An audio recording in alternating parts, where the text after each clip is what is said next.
هەڵبژانەوەی ئەم جارە لە ئیدارەی سربەخۆی سۆرانە، ئیدارەیەک لە ڕووی بازرگانی گەشتیاری کشتتوکاڵی لەسەر ئاستی هەرێمی کوردستان تایبەتمەندی خۆی هەیە. زۆر پرۆژەی گرنگ و استراتیژی و تاقانە هەن کە لەم ئیدارە سربەخۆیە لەلایەن کۆمپانیای ناوخۆییەوە ئەنجام دراون. مەبەستی من و هاوکارانمە بزانین چۆن و چ پرۆژەیەکی گرنگ لەم ئیدارە جوان و دڵگیرەدا ئەنجام دراوە.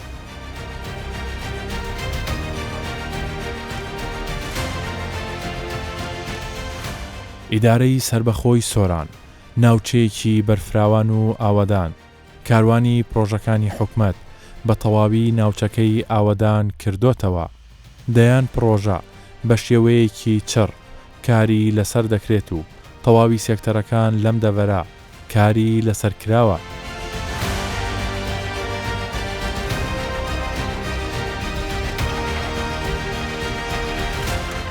لەگەڵ سەرپەرشتیاری ئیدارەی سربەخۆی سۆران باس لە تەواوی ئەو پرۆژانە دەکەین کە لە تەمەنی کابینەی نوێمدا لەم سنوورە ئەنجام دراوە.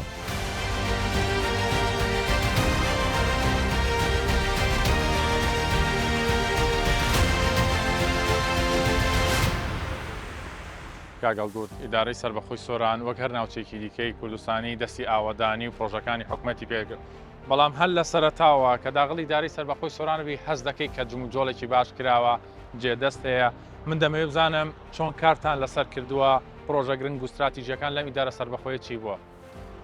ئێستاوەی کە ئەو شوێنێک ئێستا لێ ڕاوستاینە ئەوە تقریباً دەواازەی سنووری ئیدارەی سربەخۆی سۆرانە. بەداخلی ئەو ئیدارە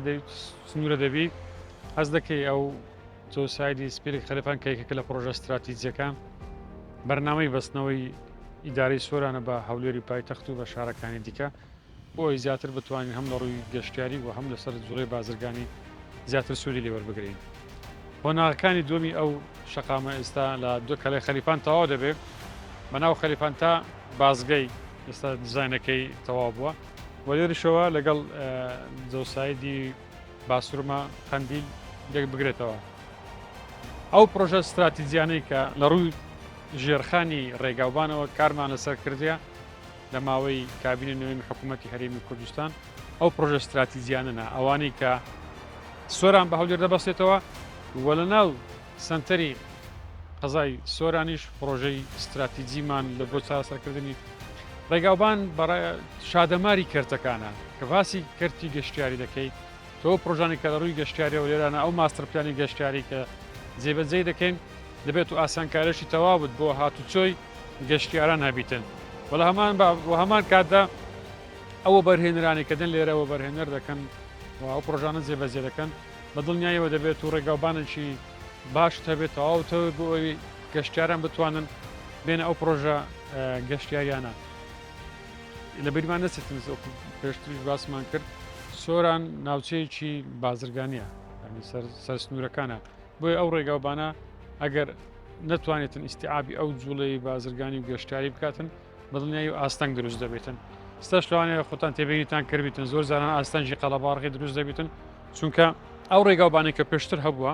لە هەموو سنووری ئیدارە سەربەخۆی سۆران 100 سیارە هەبووە. ئێستا 100,000 سیارە لە بەڕێوەبەرایەتی هاتوچۆی سۆران تۆمار کراوە بەدەر لە پاسە گەشتیارەکان بەدەر لە بار هەڵگرەکانی بۆیە دەبێت تۆ کار لەسەر ڕێگاوبان بکەین. دەوانەوە هەنگاوی یەکەمە پرۆژه استراتیژی دیکەیمان لە حاجیمەرانەوە ئێستا جۆسایدی حاجیمەران دەستی پێکراوە تقریباً 180 کارەکانی تەواو بۆ ناو سنتەر و قۆناغی دووەم بەستنەوەی ئەو شەقان جادەکانە لە حاجیمەرە تا دەگاتە سۆران. ئەوەش کە بە تەوابوونی ئەو پرۆژەیەش دیسانەوە جوڵەی بازرگانیش لەو ناوچەیە زیاتر دەبێتن وە ناوچەی باڵەکایەتیش خۆشی لێونرە ناوچەیەکی زۆر گەشتیاری سەرنجڕاکێشە بۆیە بە شێوەیەکی گشتی هەبوونی ئەو پلانە بۆ دروستکردنی ژێرخانێکی تەواوی ڕێگاوبان دەبێتە دەستپێکێک بوو ئەوەی ئێمە بتوانین سۆران بە ناوچەیەکی گەشتیاری بناسێنین و پرۆژەکانی ماستەرپلانی گەشتیاری بە شێوەیەکی باشتر لەو شتونە جێبەجێ بکەین. ئەوەی کە کراوە دەتوانن بڕوا بۆ وەبەرهێنەر و کەرتی تایبەت کەن زیاتر بێن وەبەرهێنام کەن ئێستا لە ئیدارەی سەربەخۆی سۆرانە هەر لە ئێستاوە ینی وەبەرهێنەر ڕووی لە سنووری ئیدارەی سەربەخۆی سۆران کردووە نەک تەنها لەسەر ئاستی هەرێمی کوردستان لەسەر ئاستی عراق و لەسەر ئاستی وڵاتانی دیکەش سەردانی ئەو ناوچێ دەکەن و ینی دەیانەوێت لەوێ وەبەرهێنان لە کردی گەشتیاری بکەن.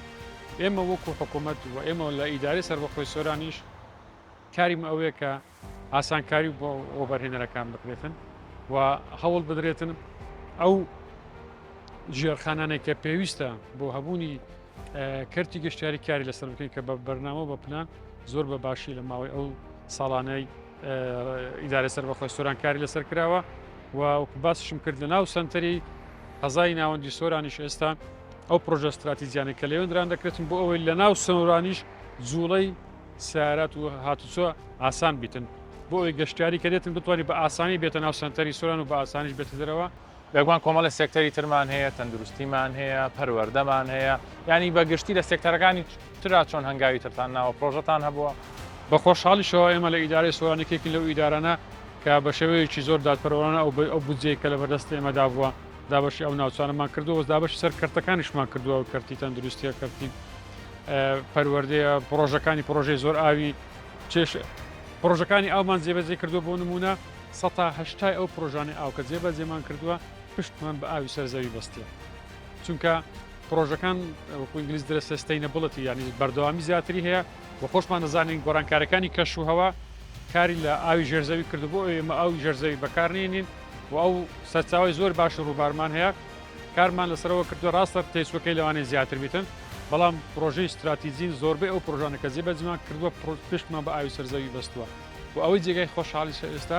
کۆناغیمانی لە کۆرنیشی کاولەکان ئێستا دەستمان پێ کرد یەکێک چەندەوانە تەواو بووە ئەوان پێشتەوا دەکرێت و سەدێکی زۆر گەورش کە سەدی گوندی دیارانە ئێستاوە ئیش لەسەر دیزاینەکەی دەکرێن بە تەوابوونی ئەو بەنداوەش تەواوی سووری سۆران و خەلیفان بەراو دەبێتن و شوێنێکی زۆر زۆر استراتیزیەوە لە ڕووی گەشتاریشەوە دەتوانین سوودی لێوە بگرین شکر بیرمان نەچێتن لە نەتیجە کە باسی گەشتاری دەکەین ئاو بە نسبەت گەشتیاران زۆر زۆر گرنگە بۆیە دەمانەوێت سوود لەو ئاوانە وەربگرین ئەوەی جێگای دڵخۆشیشە سەرچاوی ئەو ئاوانە دەکەونە سنووری ئیدارە سەربەخۆی سۆران لە وڵاتێکی کە نییە سبەینە چێشت بۆ دروست بکاتن بۆیە گرنگ ئەمە بتوانین بە بەرنمەیەک ئەو کە ئێستا ئیش لەسەر دەکەین ئەو ئاوانە گەل بدەینەوە هەم بۆ ئەوەی ئەو باڵانسە لە وەرزی زستان و هاوینیش بەزستانان کە تووشی لافاو دەبین و بە هاوینە تووشی وشکە ساڵی دەبین بتوانین ئەو باڵانسە ڕابگرین ئەو ئاوە لە ڕووی گەشتیاریەوە لە ڕووی کوشتتوکاڵیەوە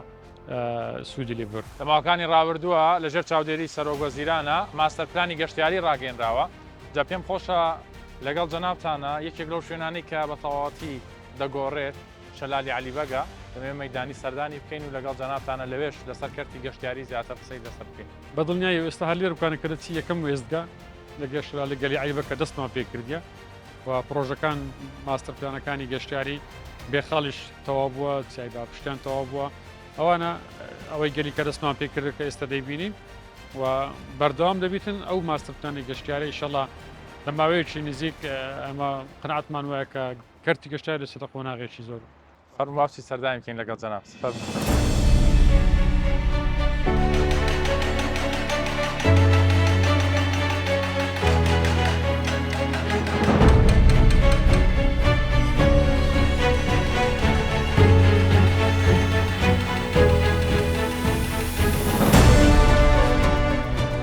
لەگەڵ بەڕێستانە باسی کۆمەڵی بابەتی گرنگمان کرد بەڵام ئەوەی کە زۆر دیارە بۆ گەشتیاران لە سەرانسەری عێراق و هەرێمی کوردستانە گەلی عەلیبەگە ئەوە دەبینین ئێستا ئیشی تێدا دەکرێت دەمەوێت لە زاری جەنابتانەوە بزانم کە چۆن ماستەر پلانەکەی خەنە بواری جێبەجێکردنەوە بابەتێکە چاوی گەشتیارانی لەسەرە کەی تەواو دەبێت. بەڵێ تەوان هەمومان نەزانین سۆران ناوچەیەکی گەشتیاریە و ناوچەیەکی گەشتیاری زۆر دیار و بەناوبانگیشان ئێمە بە تایبەتی لە کابینێنەوەی حکوومەتی هەرێمی کوردستان و بە سەرپەرشتی ڕاستە و خۆی خودی جەنابی سەرۆکی حکوومەت ڕێزدار مەسرور بارزانی کار لەسەر ئەو ماستەر پلانە گەشتیاریەکرا بۆ ئێمە بتوانین ئەو کەتە بە شێوەیەکی باشتر و بە شێوەیەکی دروستتر سوودی لێ ببینین هەم بۆ ناوچەکە و هەم بۆ خەڵکەکە و هەم بۆ کوردستانیش. ئێمە چەند ناوچەیەکی شوێنێکی گرنگمان لە سنووری ئیدارە سەربەخۆی سۆران هەیە یەکێک لەوانە کە شەلالە گەلی عەلیبەگە کە ئەوە یەکێکە لە سمبولەکانی گەشتیاری لە سنووری ئیدارە سەربەخۆی سۆران بێخاڵمان هەیە جوندیانمان هەیە چای باپشتیانمان هەیە و ناوچەیەکی کە زۆریشمان هەیە بەڵام ئەو ماستەرپلانە کە دەستی پێکراوە ئەوانەی کە ئێستا چوویتە بواری جێبەجێکردن ئەوەی گەلی عەیبەکە کە ئێستا دەیبینن لەوێ بە شێوەیەکی زۆر پرۆفشناڵان بە شێوەیەکی زۆر جوان دیزایانی ئەو ماستەرپلانە بۆ گەلی داڕێژراوە و لەلایەن کەسان و تیمێکی پسپۆر لەو بوارە کاری لەسەرکراوە ئێستا بە خۆشحاڵیەوە چۆتە باری جێبەجێکردن هەموو هەوڵ و تەقەلایکی مێکە بە زووترین کات ئەو پرۆژە تەواو بکرێتن و بچێتە خزمەت هاوڵاتیان و ئەم ساڵ زەحمەتە پێش سەرە ساڵ تەواو ببێتن بەڵام قۆناغی زۆر باش دەبڕێتن ئینشاڵڵا هەوڵ دەدەین پێش نەورۆز مانگی سێ ئینشاڵڵا مەحاڵ دەکەین تەواو ببیتن. باشە کاگەڵگوور بە پێی و ماستەر پلانێ پێمە بە هەر خۆشتان بڵاوتان کردوتەوە جگە لە شەلالی گەلی عەلیبەگ کۆمەڵی گۆڕانکاری بەسەر ناوچەکە شادێ مەسەن دەبینین کۆمەڵی ڕێستۆران کۆمەڵی کەپر هەن لەسەر ڕێگاکە ئەمانە چۆن کاریان لەسەر دەکرێت و هەندێکیان لەوانێ زەوی خۆیان بێ ئایا هیچ قەرەبوویەک دەکرێنەوە؟ ئێمە پێش ئەوەی دەست بە هیچ کارێک بکەین لیژنەیەکی تایبەت سەرژمێرێکی بۆ هەموو ئەو خاوەن پیشانێک لە تاوی ئەو سنوورانە کردووە و کا لە سەرەوەش کراوە ئەوەی کە پێویست بتن دەکەوێتە بەر گۆڕانکاریەکان ئەوە دەکەوێتە بەر گۆڕانکارەکان و قەرەبوو دەکرێنەوە. ئەوانەی ئێستا بەنسبەت گەلی ئەو مەتاعمانێک کە پێشتر لێرانە دروستکران ئەوانە لەوانەیە ئەوان دەستکاری ناکرێت بەڵام ئەپگرێد دەکرێتەوە بە شێوەیەک و بە دیزاینێکی دیکە دروست دەکرێتەوە ینی یان دیزاین دەکرێتەوە دەدرێتەوە بۆ خاوەنانی کە ئێستا بەکاری دێنن. ئەوەی کە بەنسبەت ناوگەلی کە چەند شوێنێکەیە بۆ ئەوت بتوانانی بە شێوەیەکی باشتر سەرنجڕاکێشتر ئەو ڤیدیۆ ببینی ئێستا ئێمە پرۆژەی ئەو کێبڵ کار تەلەفریکەکەی کە ئێستا دیزاینەکەی تەواو بۆ تقریبان سوۆتە بواری جێبەجێکردنیش کار لەسەر دروستکردنی تاوەرەکان دەکرێتن بە درێژایی 11 کیلۆمەتر کە یەکێکە لە درێژترین کێبڵ کارەکانی سەر ئاستی ڕۆژهەڵاتی ناوڕاستیش کە چوون و هاتنە ئەو کێبڵ کارەکە بەناو گەلی دارەسیتن گەشتیاران دەتوانن کە نەک هەر گەشتیارن ئێمەش وەکو خەڵکی ناوچەکەش لەوانەیە ئەو دەرفەتەمان نەبیوتن کە زۆر شوێنی سەرنجڕاکێش هەیە بیبینی بەڵام کە بەو تەلەفریکە دەچی لە هەر نقطەیەک و لە هەر سپۆتێک ڤیدیۆک و دیمەنێکی جیاواز هەیە بە تەوابوونی ئەو تەلەفریکەش کە یەکێک لە خاڵەکانی دەکەوێتە بەرامبەر شەلالەی ئەوەش دەتوانی زیاتر ئەو ناوچانێکە هاتوچۆشی تێدا قڕز بۆ لەوانەیە گەشتیارە نەیانتوانی بچن بەڵام بە هەبوونی ئەو تەلەفریکەوە لە هەر وێزگەیەکیش کافیتریا و ڕێستۆرانت و شوێنی حەوانەوەی هەیە.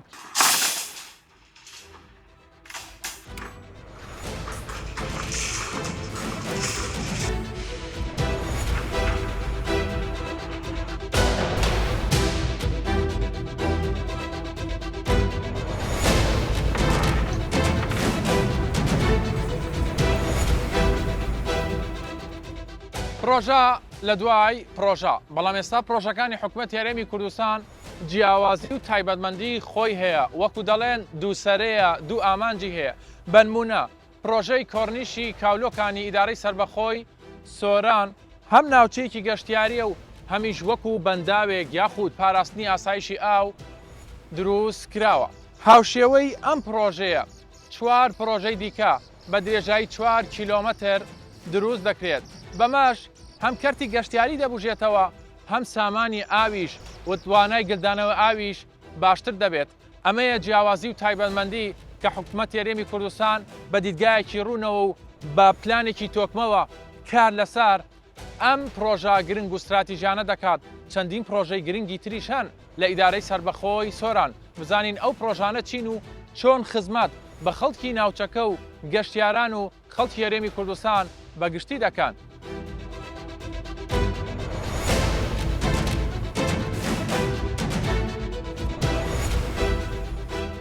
ناوچە گەشتیاریەکان لە ئیدارەی سربەخۆی سۆران لە تەمەنی کابینی نوێمدا زۆر گرنگی پێدراوە. ئەو دیمەنەی کە ئێستا دەیبینن دەبێتە ئەم دیمەنە بە تەواوبوونی ئەم پرۆژە گرنگ و استراتیژیە کەرتی گەشتیاری لە ئیدارەی سربەخۆی سۆران و پارێزگای هەولێر دەباتە قۆناغێکی نوێ بە شێوازێکی ستاندارد و مۆدێرن سەرجەم ئەم ناوچە گەشتیارانە نۆژەن دەکرێتەوە. ئەماش کاریگەری تەواوی دەبێت لەسەر کەرتی گەشتیاری لە ناوچەکە چونکە ساڵانێکە کەرتی گەشتیاری لە ئیدارەی سربەخۆی سۆران بۆ تا بژێوی ژیان و هەزاران هەلی کاری بۆ خەڵکی ناوچەکە ڕەخساندووە.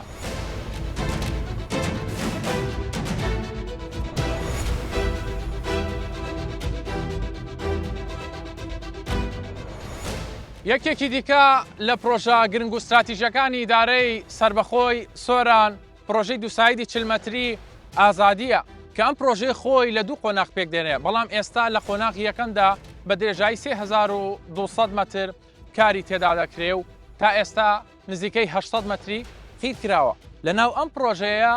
پردێک هەیە کە بۆ یەکەمین جارە لەسەر ئاستی هەرێمی کوردستان و عێراق دروست دەکرێت بە درێژایی 300 متر و بەرزی 32 متر ئەم پرۆژەیە وەک هەمیشە لەلایەن کۆمپانیایەکی ناوخۆیی توانایەکی ناوخۆیی ڕۆژانە بە دوو شەفت نزیکەی 1000 هەلیکاری بۆ گەنجانی ئەم سنوورە ڕەخساندووە تاکو ئێستا کارکردن لە ناو پردەکەدا بە شێوەیەکی چردە و زیاتر لە 160 کارەکانی بە کۆتا هاتووە کۆمپانیا ناوخۆیەکان ئێستا بە تەواوەتی جێپەنجەیان دیارە چونکە دەیانەوێت وەک تەواوی پرۆژەکانی تر کە لە تەمەنی کابینەی نوێمدا ئەنجام درراوە پێش وادەی خۆی ئەم پرۆژەیەش بچێتە خزمەتی هاوڵاتیان و ڕێبوارانەوە بە تەوابوونی ئەم پرۆژە گرنگ و استراتیژیە بۆ ئیدارەی سربەخۆی زۆران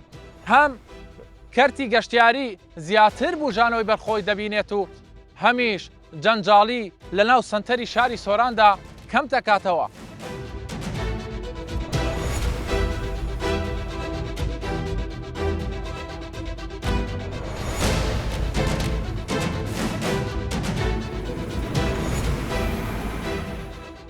کەرتی تایبەت بەهۆی ئاسانکاری و پاڵپشتەکانی حکومەت ڕۆڵێکی بەرچاوی هەیە لە بوژانەوەی وڵات.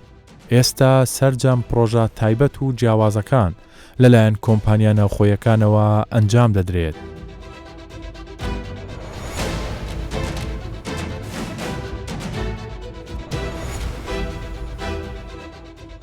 لە ماوەکانی ڕابردووە زۆر باسی ئەم پردەی ئیدارەی سربەخۆی سۆرانیان کرد ئەم ڕێگایە دروست دەکرێت وەکو ئەندازیارێکە لەم پرۆژەیە کار دەکەی دەمێ باسی بۆ بکەی تایبەتمەندی ئەم پردە چییە چۆن کاری لەسەر دەکەن یەکەم شت ئەوە ئەم پرۆژە جادەی چلمەتریە هۆڵی بۆنەکان لەگەڵ گەڕێکی ئازادیە دووساییدا پێک هاتووە درێژایی ئەم جادەیە 3200 مترە بۆ معلوماتتش ئەمە یەک لە بەرزترین پردەکانی هەرێمی کوردستان و عێراقا کە درێژایی نزیکی 300 مترە لە دوو ئەپارتمنت پێک هاتووە لەگەڵ 8 پیری دوانە پێک هاتووە لە جگە لە مەرحەلەکان پێک هاتوون ئەمە لە پایڵی با بڵێن لە دەستی پێکردووە درێژایی پایلەکان لە 10 متر هەتا 25 متر ڕۆشتووە حەسە فحوساتی جیۆلۆجی و تەسمیم باشە بەرزیەکەی چەندە؟ ئەم جسرە لە بەرزترین خاڵەوە 32 مترە دەکاتن یەک لە بەرزترین جسرەکانی هەرێمی کوردستان و عێراق. باشە شێوازی کارکردنەکەتان چۆنە؟ شێوازمان ئێمە بە دوو شەفت ئیشەکەین بە شەفتی ڕۆژ و شەفتی شەو ئیش دەکەین زۆر هەلێ کار ڕاخستەوە سەیری کەش وەک جەناوی شەبینێ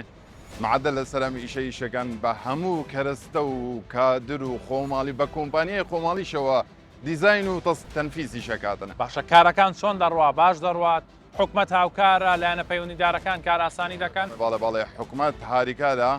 و ئیشیش بە باشترین ستاندارد و کوڵەتی بەرز بەرەوەچێتن. ئەمە بابەتێکی گرنگە ڕێگاوبانە جسرە چۆڵی پەیوەندی بە ڕێگای هاتوچۆ هەیە لە ڕووی کوالێتی و گرنگی بۆ ئێستا و بۆ داهاتوو چۆن یعنی ئەو پلانەتان بۆ داناوە؟ بەڵێ بە تاکیدی ئەوە یەکەم شت بەلای حکومەتەوە گرنگە کە شتەیەکی بوون منە هەر منتیقەیەک بێتن ئاوادانی بکرێتن نەبی یەکەم شت جادە بۆ دروست بکرێتن کەوا بڵێن وەک دەماری ئاوادانکردنە جادە و ڕێگەوبان و شتیوە ئەگەر ئەم جسرەشتەوە بکرێت ئەو منتیقانە کە ئەبینی زۆربەی زەوی و شتیوانە ئاوادانکردن هەمووی بۆ منتیقانە ئەڕواتن. ڕێکاری خێرکردن ئەنجام درراوە تێیدا ئەم جسرە ئەم پردە سەدا چەندی کارەکانی تەواو بووە؟ ئێستا وەک جادە نزیکی 50 تەواو بووە بەڵام جسر 65% تەواو بووە 800 متر لە جادەکە خیر کراوە و مەرحەلەیەکی باشیش ئێستا لە مەراحلی دەفن و قەتعدان وەک پرۆژە.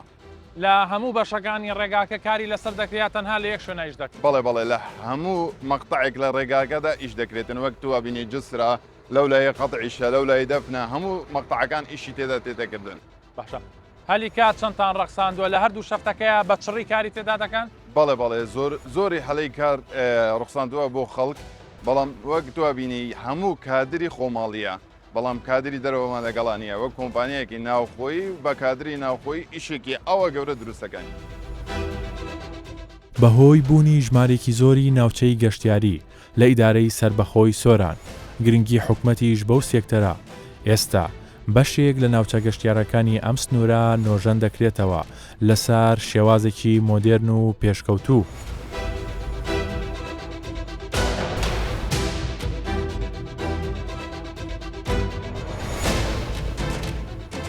لە ئیدارەی سربەخۆی سۆران ئێستا دەبینیت لە هەر ناوچەیەکدا کۆمپانیا کاری تێدا، کۆمپانیا خەریکی ڕێگاوبانە، کۆمپانیا خەریکی نۆژەنکردنەوەی شوێنە گەشتیارەکانە، ڕێگاوبان، بەرزەپردەکان. ئێستا ئێمەکە هاتین لەگەڵ تیمەکەیە،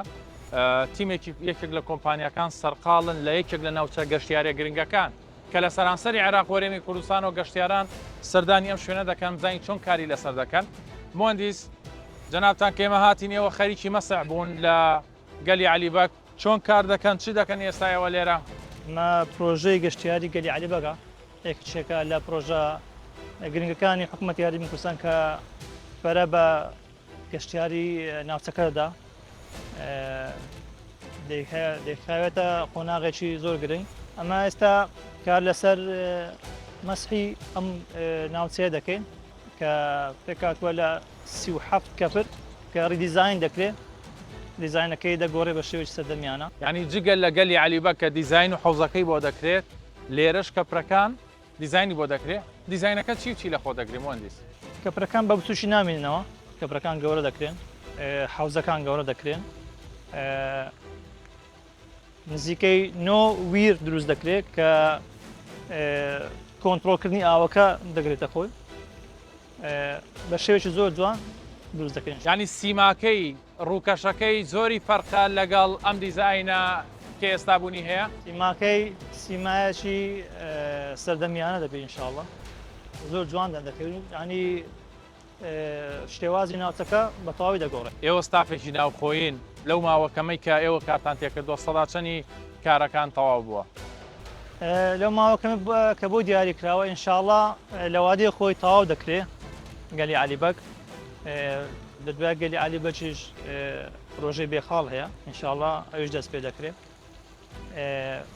لەخوای بە زیاد بێ ینی بەخۆشتان دیتان ینی بە شێوەیەکی بەرچاو گۆڕانکاریدا کرایە. کارکردن لە ڕووی کوالێتیەوە لە ڕووی ئەو کەرەستانەی بەکارێنن هەمووی بابەتی باشن کە چکەمە بابەتێکی گەشتیاریە سۆران ژمارێکی زۆر گەشتیار لە سەرانسەری عێراق ڕووی تێداکە، یعنی حسابی هەموو ئەم شتانەتان کردووە؟ لەگەڵ هاوکاری ستافی حکوومەت، مهندسانی حکوومەت کە دێن سەرپەرشتی پرۆژەکە دەکەن، یعنی هەمووی بە کۆنتڕۆل کراوە.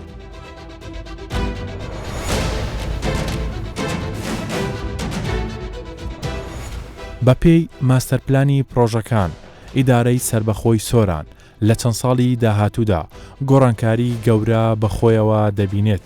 بە تایبەتی لە کەرتەکانی گەشتیاری و بازرگانی و کشتتوکاڵی. ئەمەش دەبێتە بوژانەوەیەکی تەواو لە ناوچەکە و ڕەخساندنی هەزاران هەلیکار.